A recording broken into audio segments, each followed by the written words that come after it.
It was the winter of 1998 in a remote Minnesota town where the nights seemed endless and the snow muffled even the faintest sound.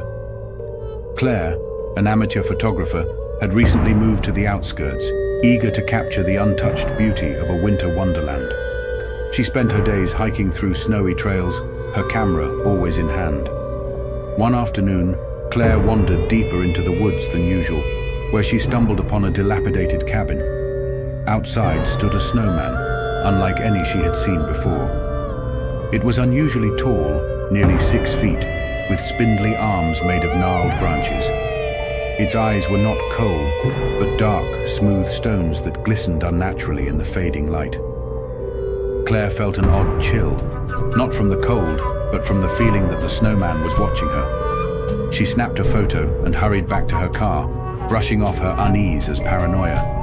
But when she developed the photo later, her blood ran cold. The snowman appeared closer in the picture than it had been when she took it. Its coal-like eyes seemed sharper, almost human. That night, Claire heard faint crunching sounds outside her window, like footsteps in the snow.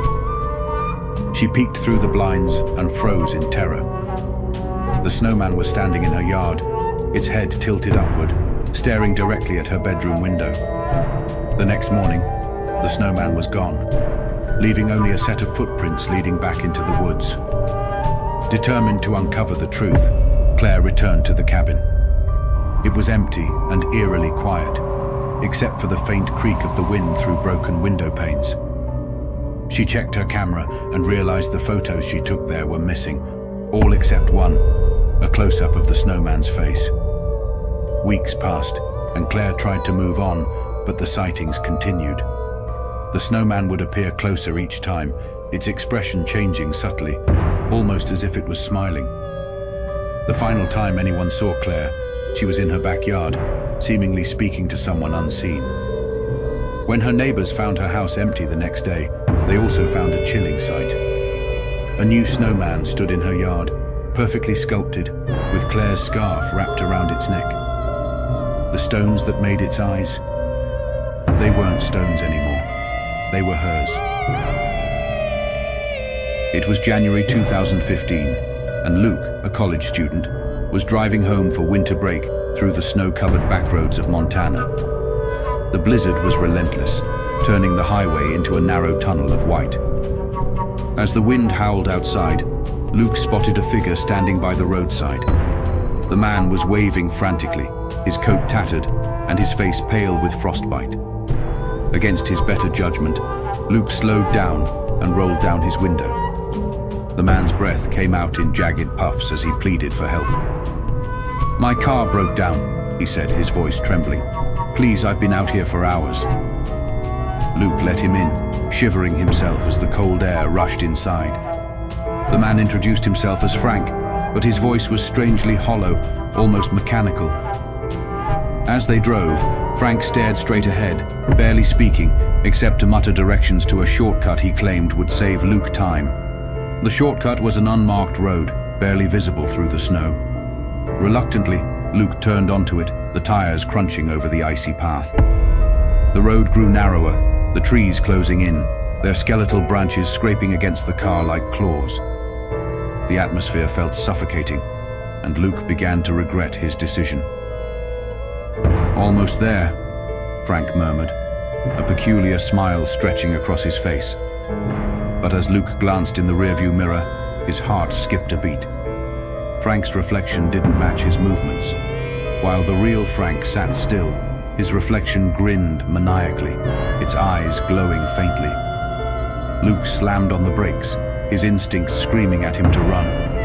He turned to confront Frank, but the passenger seat was empty.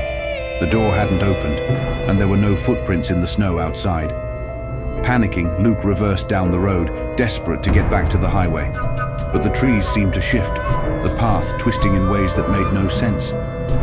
Then he saw it, a cabin in the clearing, faintly lit from within. Against every instinct, Luke approached it, hoping to find help. Inside, the air was stiflingly cold. On a dusty table, he found a single photograph, a young man smiling beside an old car. Written on the back were the words, "Frank, 1972. A sound behind him made Luke whirl around, but there was nothing there. That is, until he looked down at his car.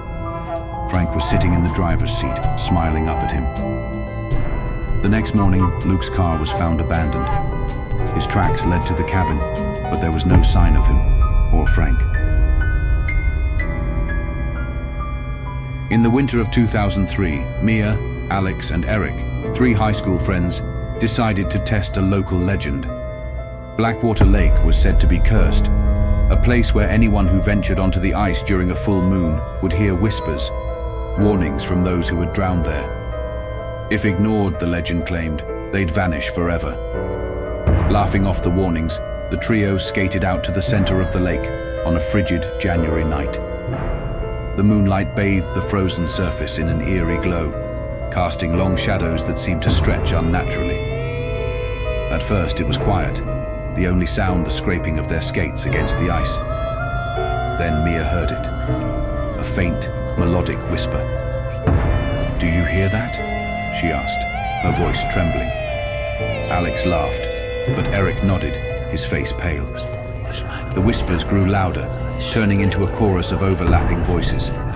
Beneath their feet, the ice darkened, as if something was moving beneath it. Suddenly, Mia screamed. A face appeared under the ice, its eyes wide, its mouth twisted in agony. Alex and Eric rushed to her, but the ice began to groan and crack. Shapes writhed below, hands pressing against the ice as if trying to break through. They bolted for the shore, but Eric tripped and fell. The others turned back to help him, but it was too late. A pale, skeletal hand shot through the ice, grabbing his ankle and dragging him under. His screams were muffled by the icy water. When rescuers came the next day, they found no sign of Eric. The ice was smooth, undisturbed. The only clue was a single skate embedded in the surface. Weeks later, Mia and Alex returned to leave flowers in Eric's memory. As they approached the lake, they noticed something chilling. Three faint shadows skated in circles beneath the ice. One of them stopped and waved. It was Eric. As the chilling echoes of these winter tales fade, one can't help but wonder, what other secrets lie buried beneath the snow? In a world where the frost hides more than just the cold, and the silence is anything but empty, the stories never truly end.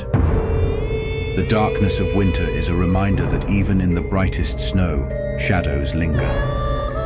Keep your eyes open, your instincts sharp, and your curiosity alive. Because who knows? The next story might be closer than you think. Stay warm, stay vigilant. And until next time, beware of what goes bump in the frost-bitten night.